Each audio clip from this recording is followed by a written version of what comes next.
இதுல Chennai core city பொறுத்த வரைக்கும் அனைத்து பகுதிகளுமே வந்து பணிகள் நிறைவேறப்பட்டிருக்கு. அதனாலதான் இப்ப வரைக்கும் தண்ணி வந்து எந்த இடத்துலயும் பெருசா நிக்கல. 20 வருஷமா இப்படிதான் இருக்கும். இது தண்ணி போச்சுன்னா இன்னும் ஒரு நாளைக்கு வரைக்கும் தண்ணி இருந்ததுன்னா அப்படி இந்த காவா ஸ்மெல் அப்படியே நம்மளுக்கு வந்துடும். அனைவருக்கும் வணக்கம். அக்கா மேயர் பெரியாக்கா இப்போ என்ன பேட்டி கொடுத்துருக்காங்கன்னா, சமீபத்தில் நேற்று பணிகள் வந்து முடிவடைந்து விட்டது, இன்னும் கொஞ்சம் கொஞ்சம் பணிகள் நிறைவு பெறாமல் இருக்குது, அது முடிச்சிருவோம் சீக்கிரம் அப்படின்னு சொல்லியிருக்காங்க. அவங்களுடைய வார்த்தைகளை பார்த்துங்க.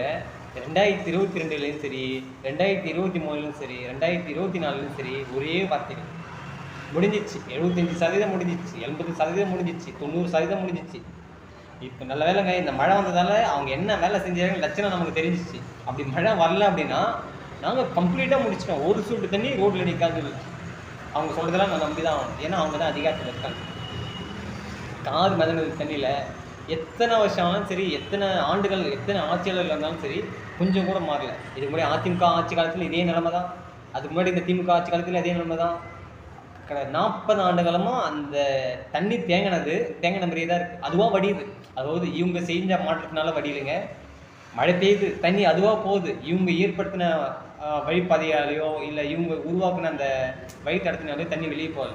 மழை பெஞ்சால் ஆட்டோமேட்டிக்காக வடி தான் செய்யும். புரியுதா? அது இயற்கை நிதி. ஆனால் இவங்களால போச்சா? இவங்க செலவு பண்ண அந்த 4000 கோடியால் போச்சானா? இல்லை. எனக்கு தெரிஞ்சுங்க, உண்மையே சொல்கிறேனே, அதிகபட்சம் 1500 கோடி 2000 கோடி செலவு பண்ணிருக்கோம். மீதி 2000 கோடி ஏன் போட்டுருக்காங்க? அதை நம்ம கேட்க முடியாது. அப்படி கேட்டால் நம்மளால் முக்காசு போட்டுருவாங்க. 1008 வழக்கு போட்டு நம்ம தீக்குள்ளே போட்டுருவாங்க. ஏன்னா அதிகாரத்தில் அவங்க தான் இருக்காங்க. அதாவது வரி பணம் வந்து 4000 கோடின்றது நம்ம பணமாக இருக்கலாம், மக்கள் வரி பணமாக இருக்கலாம். ஆனால் அதை செலவைக்கு இடத்துல, அது கணக்கு காண்பிக்க இடத்துல அவங்க தான் இருக்காங்க. அவங்களுடைய திட்டமிடல் தான் பண்ணுறாங்க. நம்ம வீடியோ பிடிச்சிருந்தா மறக்காமல் நம்ம சேனலை சப்ஸ்கிரைப் பண்ணுங்கள், லைக் பண்ணுங்கள். உங்களுடைய ஆதரவு எனக்கு தேவை.